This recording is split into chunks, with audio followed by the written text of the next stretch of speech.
Segundo livro das Crônicas, capítulo 34, versículos 14 e 15. Todos encontraram, digam amém. Diz-nos assim a sacrossanta, fiel e muito amável palavra de Deus. E, tirando eles o dinheiro que tinha trazido à casa do Senhor, Euquias, o sacerdote, achou o livro do Senhor dada pelas mãos de Moisés.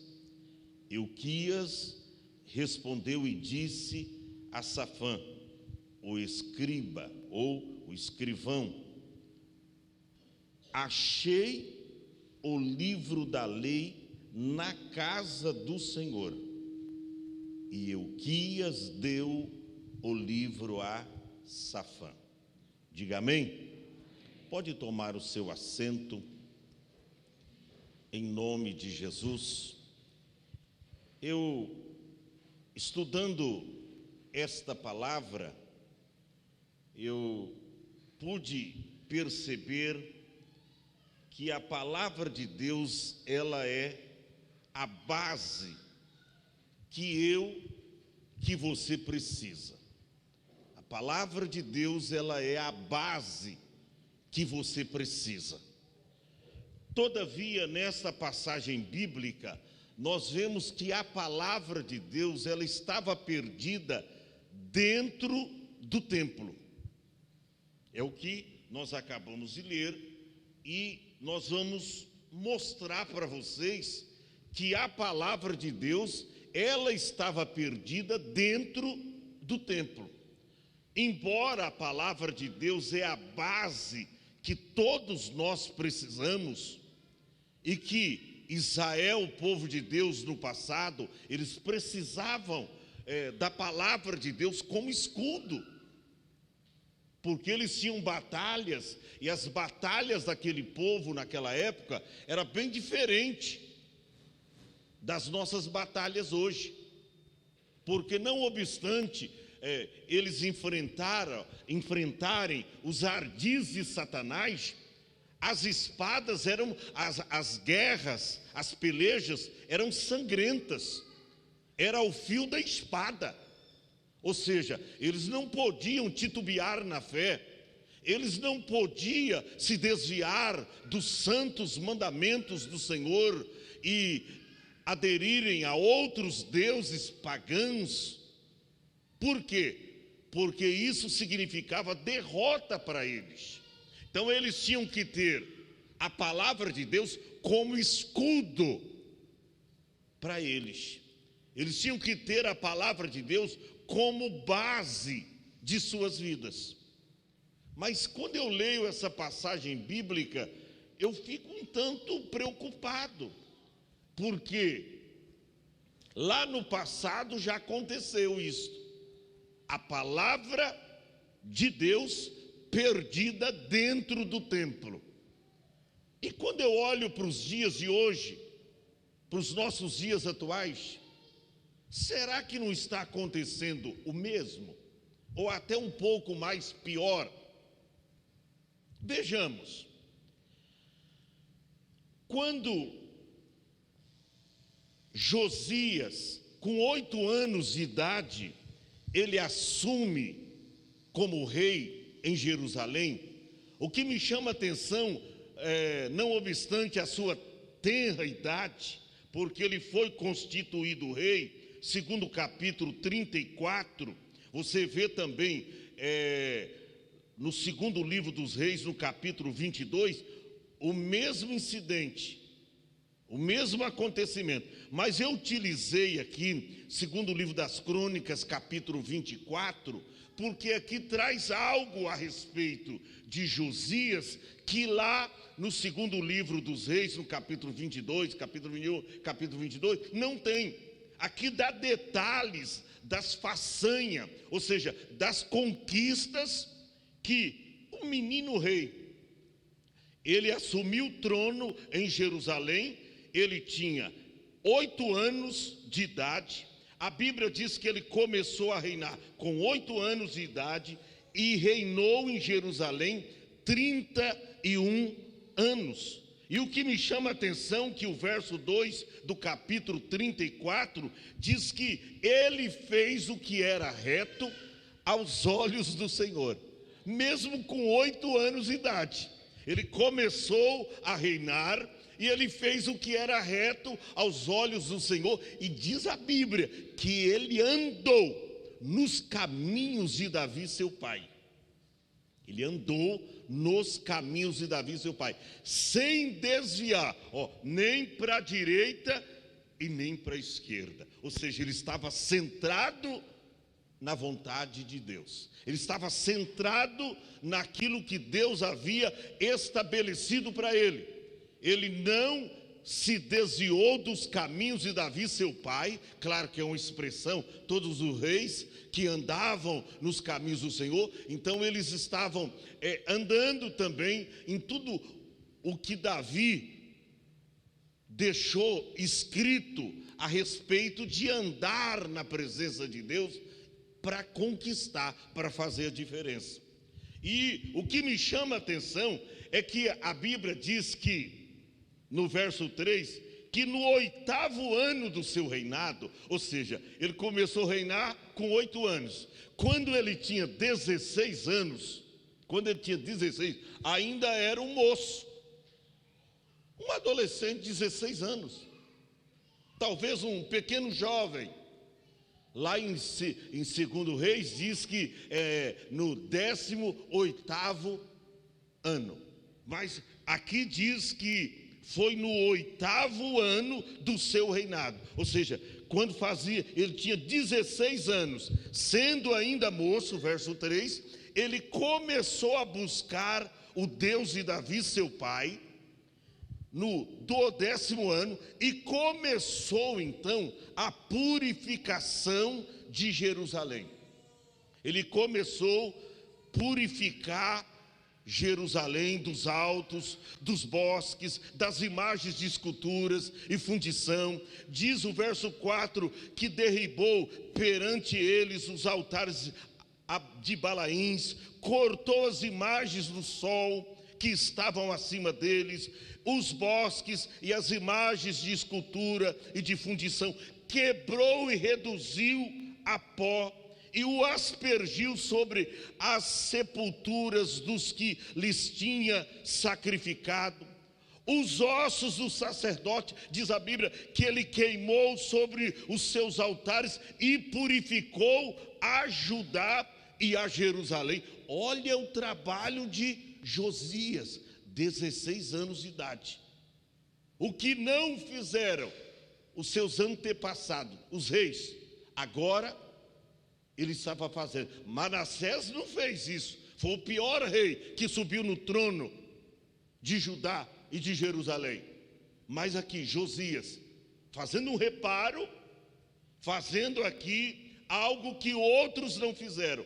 Verso de número 6 diz que ele fez nas cidades de Manassés, de Efraim, de Simeão e ainda até Naftali, e os lugares assolados ao redor.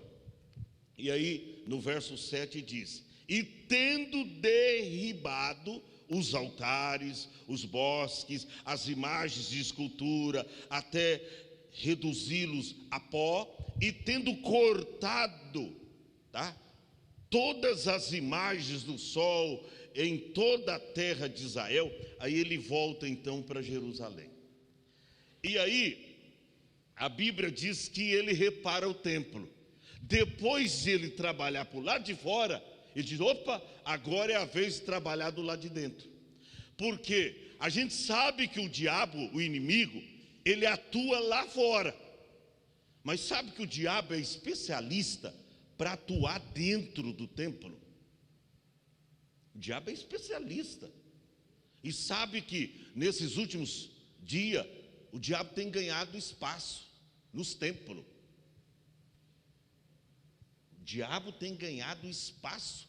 Eu lembro de uma irmã lá no Rio de Janeiro que teve uma visão, e na visão ela vinha que Satanás com os demônios, e ele pedia acerto de conta aos demônios, e cada um se apresentava, e chegava um demônio e mostrando o que fez naquele dia, o trabalho realizado, e diz: ó, o que você fez?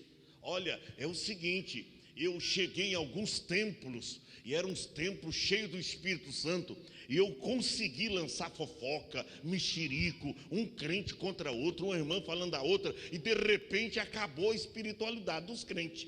De repente eles estavam em guerra, e eu tirei a presença de Deus daquela igreja, daquele culto. Aí Satanás parabenizando: ó, maravilha, você fez um excelente trabalho. Aí chega outro demônio e diz: olha, eu consegui fazer que um crente com seu carro ultrapassasse num lugar proibido, e como ele estava em velocidade muito alta, ele se chocou contra um caminhão e ele morreu. Aí Satanás olhou: você trabalhou errado. Mas por que ele morreu? Não pode mais cultuar, não pode mais servir a Deus. Não, ele morreu cristão, ele vai para o céu. Você trabalhou errado. Aquele saiu desaprovado, aquele demônio. Aí tinha demônio que chegou e disse: olha, mas eu reparei que alguns templos que a gente chegou para fazer o nosso serviço satânico, não deu para fazer. Mas por que não deu para fazer? Porque quando a gente chegou na porta do templo, já deparamos com um anjo com a espada de fogo desembainhada na mão, e nós não conseguimos entrar, porque se tratava de igreja que estava em jejum, em oração, e de igreja que guardava a genuína, a maravilhosa palavra de Deus, e nós não podemos nem entrar no templo para fazer o nosso trabalho. Gente, muito cuidado. O diabo não está preocupado com aqueles que estão lá fora. Sabe por quê? Aqueles que estão lá fora já estão nas mãos dele. O diabo está preocupado com aqueles que estão aqui dentro. E é por isso que ele prepara o esfriamento, o comodismo, faz o teu culto. Não estou dizendo o culto nosso, porque tem crente que não aceita de jeito nenhum. Mas ele faz o teu culto se esfriar. Você perdeu o desejo de servir a Deus. Ele faz o seu culto se tornar um culto monótono, um culto sem vida, sem ação. Você vem para cultuar, mas você não sente nada, absolutamente nada. A sua vida está seca ou sequíssima, espiritualmente falando. Você vem, o irmão da direita está chorando, o outro está se alegrando, e você está seco. Você olha: meu Deus, não estou sentindo nada. O que está acontecendo comigo? Satanás lançou uma seta e você caiu. Você deu brecha. Então o trabalho do diabo e a preocupação dele não é com os que estão lá fora, é com você que está aqui dentro. E eu acho incrível isto. Não dá para acreditar, mas aconteceu. A palavra de Deus perdida dentro do templo. A palavra de Deus, que é a nossa base de vida, de vitória, de sucesso. E a Bíblia diz que quando Josias começou a fazer o reparo no templo, está a partir do verso de número 8, que no 18º ano do seu reinado, havendo já purificado toda a terra e a casa, ele envia então Safã, filho de Azalias, e a Mazeias, maioral da cidade, Joá, filho de Joacás, registrador ou escrivão, para reparar a casa do Senhor. Ele diz: ó, já fiz um bom trabalho lá, Deus me deu êxito, Deus me deu vitória, mas eu tenho muita coisa para fazer. As paredes estavam rachadas, o chão estava quebrado, o teto estava caindo. É por isso que eu não concordo. Se Deus, irmão, está na igreja e está na vida do pastor, esse negócio de igreja é tudo bagunçada, tudo feia, tudo estragada. E tem gente que diz, né? Esses dias alguém diz, mas para que cuidar de igreja? A igreja somos nós, nem precisa de igreja. Não. E por que lá Deus mandou construir, Salomão construiu, templo revestido de ouro, tinha ouro nas paredes, irmão. Quando o imperador Tito lá destruiu Jerusalém nos anos 70, eles rapavam até aqueles tijolos, porque tinha ouro para todo lado, destruíram o templo do Senhor. Então preste atenção, isso aqui, eu me lembro Davi dizendo, o zelo da sua casa me consome. Em outras palavras, o zelo da sua casa me devora. É zelo por esse lugar. E olha, ele tinha 18 anos aqui, 18 anos ele tinha. E ele então começa a reforma no templo do Senhor. Ele já havia purificado toda a casa, toda a terra, e ele diz, opa, agora tem um lindo trabalho para fazer. E aí, ele não pega qualquer um não, diz que, e vieram a Euquias, sumo sacerdote, e o que ele fez? Todo o dinheiro que era trazido na casa do Senhor, ele diz, opa, chegou a hora da gente aplicar esse dinheiro. Diz a Bíblia, que deram o dinheiro que se tinha trazido à casa de Deus e que os levitas que guardavam o umbral tinha recolhido das mãos de Manassés, de Efraim e do resto de Israel. Era o dinheiro todo o dinheiro arrecadado, como também de todo Judá e Benjamim, voltaram para Jerusalém. E aí pegaram e entregaram, diz a Bíblia, e entregaram e dirigiram a obra ao superintendente sobre a casa do Senhor, e esses deram aos que faziam a obra e trabalhavam na casa do Senhor, consertando as paredes estragadas, o chão rachado, os tetos caindo. Eles começaram a reparação, reparando, consertando. E eles deram dinheiro também aos mestres de obra, conforme diz o verso de número 11, aos edificadores, para comprarem pedras lavradas de madeiras, para as junções, né? Havia muitas brechas ali, então tinha que tapar aquelas brechas. E diz, para sobradarem as casas que o rei de Judá tinha destruído. Olha aí, já havia alguém passado lá como um trator, destruindo tudo. Era homem que Deus havia chamado, mas havia destruído. Agora Josias, reparando tudo, reconstruindo, uma figura de Neemias, né? Que não aceitou quando soube da situação de Jerusalém e da casa do Senhor. Ele não aceitou aquela situação. Agora, o que me chama a atenção, que eles pegaram, você vê no verso 12, que eles entregavam o dinheiro e nem pediam notas, porque eles confiavam tanto naqueles homens, porque eles agiam com fidelidade. E é tão bom, né? Quando você diz, quanto que é aí? É tanto para fazer isso aí. Toma aqui o dinheiro. Aqui as notas. Não precisa não. Eu sei que você é fiel, eu sei que você está procedendo com fidelidade. E foi assim que eles fizeram. Mas o que me chama a atenção, que enquanto eles estavam fazendo aqueles reparos ali, irmão, bem na parte que estava todo aquele dinheiro guardado, havia entulhos ali, havia paredes caindo. Sabe o que eles encontraram ali? O livro da lei do Senhor, que foi dado, entregue pelas mãos de Moisés.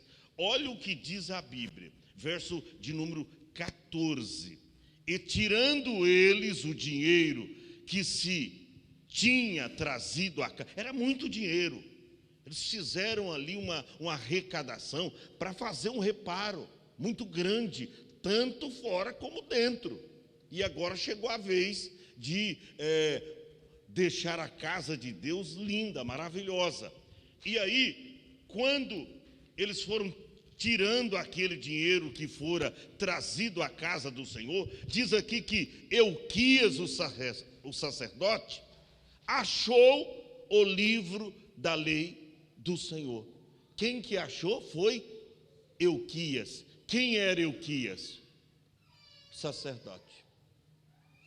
Mas eu pergunto, o sacerdote estava exercendo o seu sacerdócio sem o livro da lei? Sabe que isso é normal hoje. Tem pastor que a vida não está no altar e ele continua pregando. Tem pastor que a gente sabe por aí fumando drogas, sem família, entendeu? E pregando a palavra de Deus e cobrando cachês alto. Cobrando cachês alto. Tem muita gente fazendo a obra, tem muita gente utilizando a Bíblia aí, irmão, mas de uma forma errada. Alguns para arrecadar dinheiro, tem gente aí alugando salão e colocando cadeiras de plástico só para arrecadar dízimos e oferta das pessoas. Olha aqui, Euquias, o sacerdote, exercendo o seu sacerdócio, mas sem o livro da lei. Não é estranho? Não é estranho?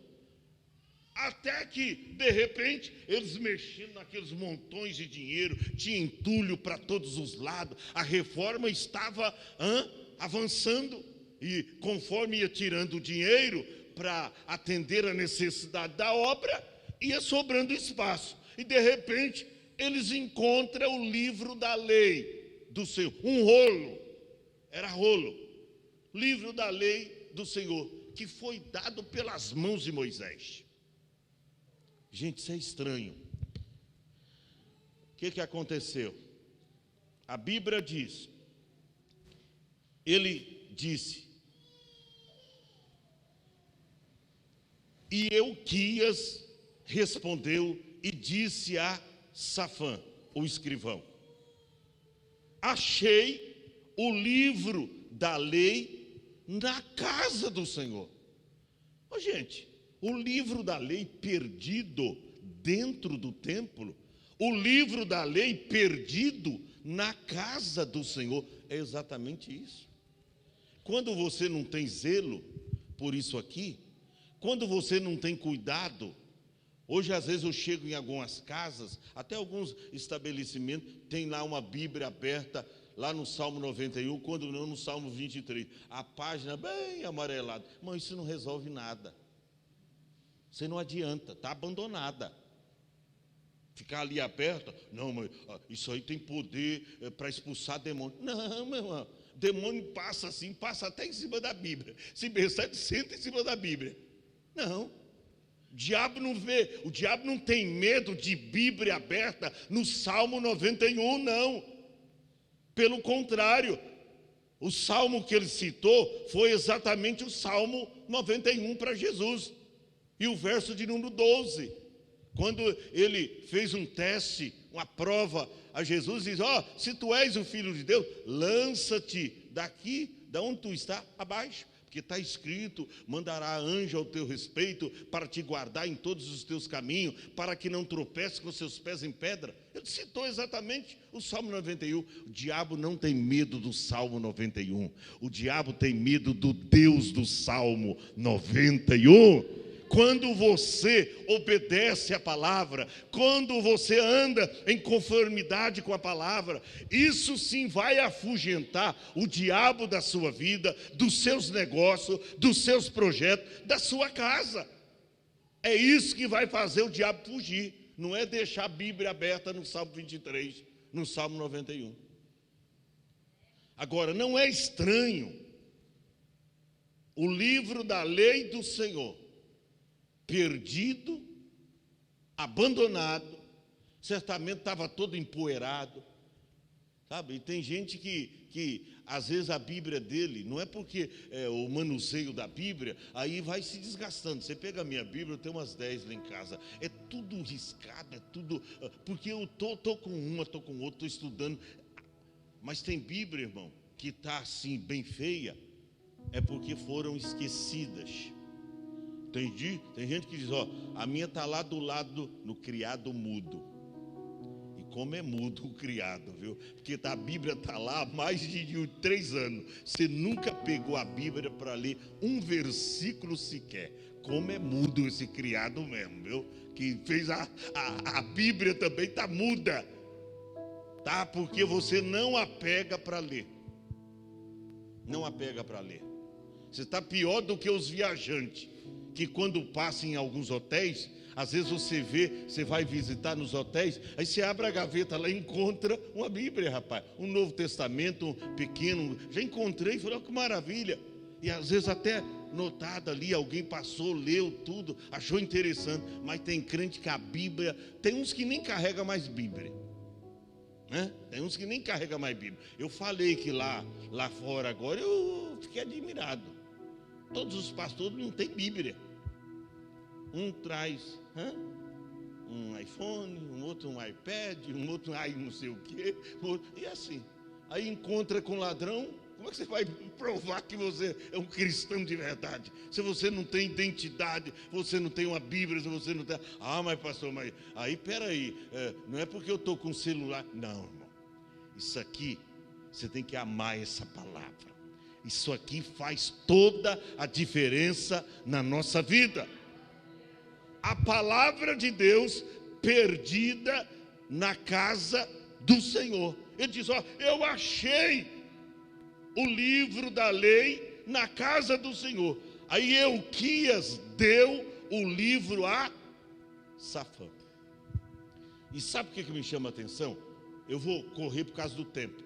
Daqui a pouco eles saem dali, Euquias entrega o livro para Safã, e Safã volta lá ao rei Josias. Irmão, quando o rei Josias ficou sabendo desse acontecimento, quando você lê a partir do verso 18, além disso, Safã, o escrivão, fez saber ao rei, dizendo, o sacerdote Euquias que deu o livro, e Safã leu nele perante o rei. Sucedeu, pois, que, ouvindo o rei as palavras da lei, o que ele faz? O que? Esse livro foi achado dentro da casa do Senhor. Diz a Bíblia, primeira reação de Josias, ele rasgou as suas vestes. Verso 19. E o rei deu ordem a Euquias e ao Cão, filho de Alcão, filho de Safã, e Abidom, filho de Mica. E aí vem falando, escrivão, tal, dizendo, qual a ordem?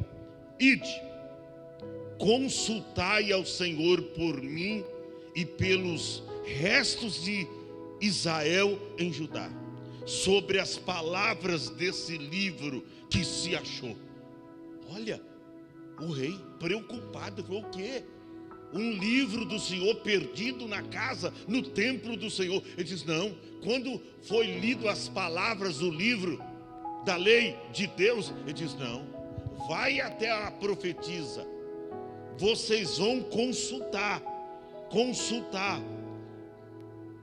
por mim e pelos restos em Israel e em Judá, sobre as palavras desse livro que se achou, porque grande é o furor do Senhor que se derramou sobre nós, porquanto nossos pais não guardaram a palavra. Olha aí, nossos pais não guardaram a palavra. Será que você está guardando a palavra? Como diz lá o Salmo 119, verso de número 11, guardei, Senhor, a tua palavra no meu coração, para eu não pecar contra ti. O mesmo Salmo diz lá no verso de número 105, lâmpada para os meus pés é a tua palavra, e luz para os meus caminhos. No mesmo Salmo ele diz, Senhor, eu amo a tua palavra, pois ela é escudo para mim. Gente, será que a palavra não está perdida na sua casa? Será que a palavra não está perdida na sua boca? É por isso que aqui nós priorizamos a palavra. Eu falei e falo sempre para os pregadores aqui. O povo, a igreja Hope em Mongaguá. A igreja Hope em Mongaguá gosta da palavra. Não vai fazer firula lá. Não vai querer pular e... Não. A igreja lá gosta de palavra. Por quê? Porque é a palavra que transforma. É a palavra que edifica, é a palavra que purifica, é a palavra que santifica, é a palavra que salva, que liberta, que cura, que tira o homem do homossexualismo, que tira o homem do pecado para viver uma nova dimensão de vida. É a palavra, é a palavra. Por isso está escrito, Hebreus 4:12, que a palavra de Deus, ela é mais penetrante do que espada de 2 gumes. Palavra de Deus, ela penetra, escute bem isso, até a divisão da alma e do espírito, juntas e medulas. Nenhum teólogo consegue mostrar, biblicamente falando, onde fica essa divisão da alma e do espírito. Ninguém sabe, mas a palavra sabe. E ela vai lá e penetra na divisão da alma e do espírito, juntas e medulas. E a Bíblia diz aí que ela é apta para discernir os pensamentos dos nossos corações. Não só pensamentos, as intenções. O que você vai fazer depois que o culto terminar? Para onde você vai? Você vai para casa recolher com a sua família ou você vai cair na gandaia? Até isso a palavra de Deus sabe. As intenções dos nossos corações. Olha para cá, eu não sei o que você está pensando agora, a não ser que o Espírito Santo me revele, mas humanamente falando eu não sei, mas a palavra de Deus sabe. A palavra sabe. Então daí a importância, gente, da gente guardar a palavra. Sabe por quê, irmão? A fé está associada a palavra. Por isso que Hebreus 10:17 está escrito que a fé vem pelo ouvir. E ouvir o quê? História da carochinha? Ouvir isso, ouvir aquilo? Não. Ouvir a palavra. A palavra. Então, Josias achou estranho. Ele diz, o quê? Quando leram para ele o livro da lei do Senhor, dado pelas mãos de Moisés, ele falou, por que esse livro está no meio do entulho? E o sacerdote Euquias não está utilizando esse livro para ensinar o povo, porque a ele competia fazer isso. Ele diz, vai perguntar, porque o Senhor derramou grande furor, grande ira sobre os nossos pais, porque eles não guardaram a palavra, está no verso 21, para fazerem conforme tudo quanto está escrito nesse livro. E aí, irmão, tinha uma profetisa chamada Ulda, que era uma profetisa que profetizava em Jerusalém, mulher comprometida com Deus, não é algumas profetas não, tá? E diz que então Euquias, ele envia homens até essa profetisa, para saber, para indagar. Eles vão até ela, verso 23, e ela diz, assim diz o Senhor, Deus de Israel, dizei a esse homem que os enviou, ou seja, dizei ao rei Josias, assim diz o Senhor, eis que trarei mal sobre esse lugar e sobre os seus habitantes, a saber, todas as maldições que estão escritas no livro, que se leu perante o rei de Judá. Ela não tinha estado lá, mas sabia de tudo, essa é profeta, não precisa contar para ela.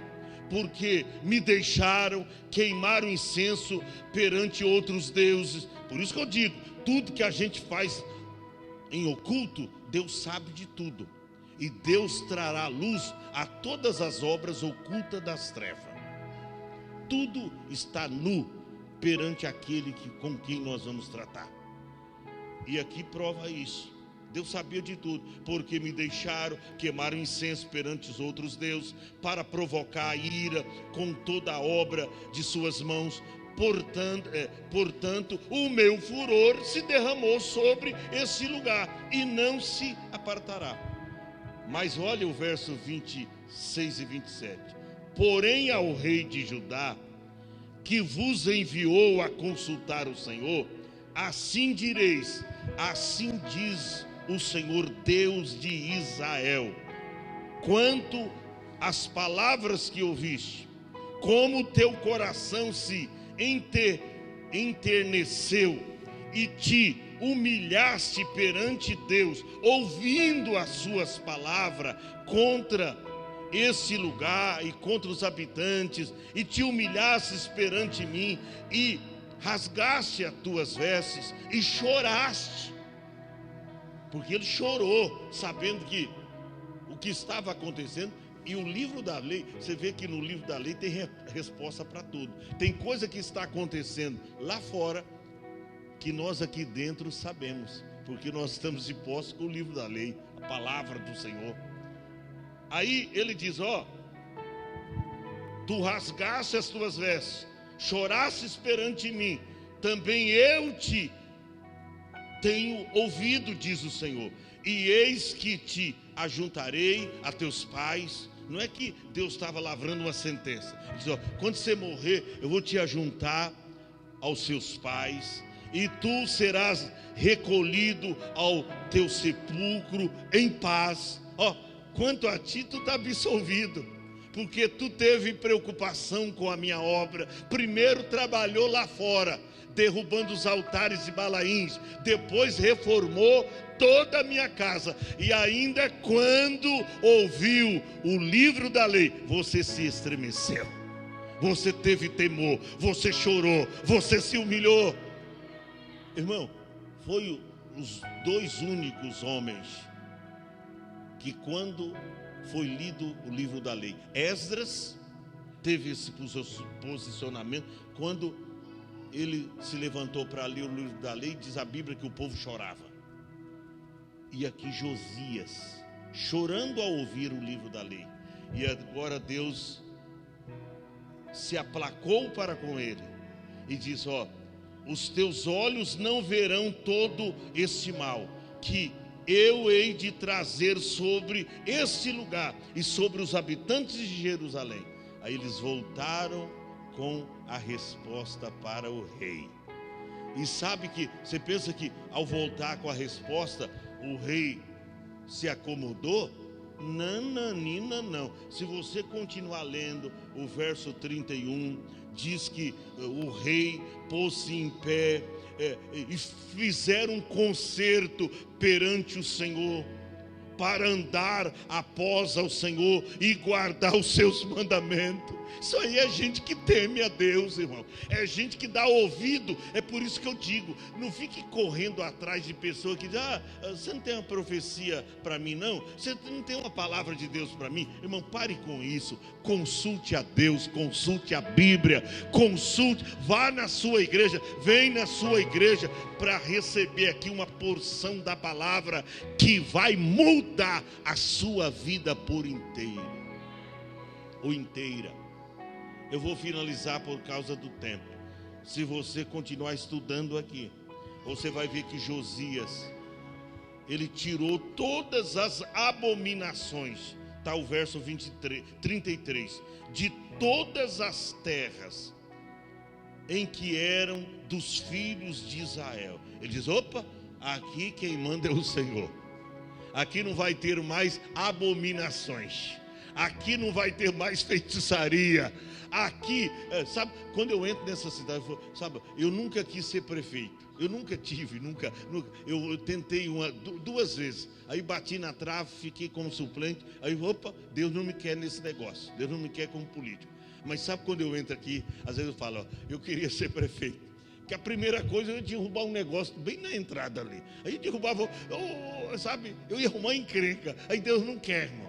Porque tem gente que diz que é cristão, mas se associa com o pecado, com aquilo que é errado. Tem gente que vai para nos defender lá no Congresso, lá na Câmara dos Deputados, e aí se corrompe. Quando vê o dinheiro brilhando, o ouro, opa, esquece do compromisso com Deus. Mas olha aqui, embora Deus disse, ó, você está livre de todo esse mal, mas ele continuou fazendo aquilo que era bom, porque ele tirou todas as abominações de todas as terras em que eram dos filhos de Israel, e todo quantos se achavam em Israel, diz aqui, obrigou a que com tal culto servissem ao Senhor seu Deus todos os dias. Não se desviaram de ir após ao Senhor Deus de seus pais. Irmãos, eu vou finalizar. Precisamos achar o livro da lei. Que isso, pastor? Isso é muito forte. Precisamos achar o livro da lei. Onde ele se perdeu? Dentro da nossa igreja. Sabe que tem pessoa que não tem mais nenhuma reverência à palavra. Parece que quando está falando a palavra de Deus, ele tá vendo navio. Está vendo navio. Ele não tem reverência. Ele não tem amor à palavra. Sabe, ele não tem desejo pela palavra. Ele não tem desejo. Precisamos achar o livro da lei do Senhor. Onde está o livro da lei na sua vida, jovem? Onde está, meu irmão, o livro da lei? O livro que nos disciplina, que nos admoesta, que nos ensina, que nos corrige, que nos repreende, mas também que nos consola, que nos conforta, que nos ajuda contra as agruras da vida. Aonde está o livro da lei na sua vida? Precisamos achar o livro da lei. A palavra de Deus, ela é a base que você precisa. A palavra de Deus é a base que eu preciso. A palavra de Deus perdida dentro do templo. Fica em pé. Nós vamos cantar um louvor para Deus. A vontade aqui dá vontade de continuar. Porque está tão gostoso. Sabe quando você começa, né, irmã Vera? Falar da palavra, falar do desejo da palavra, o poder da palavra, o coração da gente. Oh, irmão, se enche de alegria. Quantos crentes que não tem mais desejo de vir no culto para ouvir a palavra? Quantos crentes perderam o contato com a palavra de Deus? Levante aí a sua Bíblia, palavra. Diga assim: esta é a minha Bíblia, o livro da lei. Diga aí, o livro da lei do meu Deus. Eu sou o que ela diz que eu sou, e eu posso o que ela diz que eu posso. Diga assim: e ela me diz que eu posso todas as coisas naquele que me fortalece. A palavra. Aleluia. Ame a palavra. Viva a palavra, coma a palavra, ande em conformidade com a palavra. Ande em conformidade com a palavra. Oh, aleluia. A palavra, gente. A palavra. Aleluia.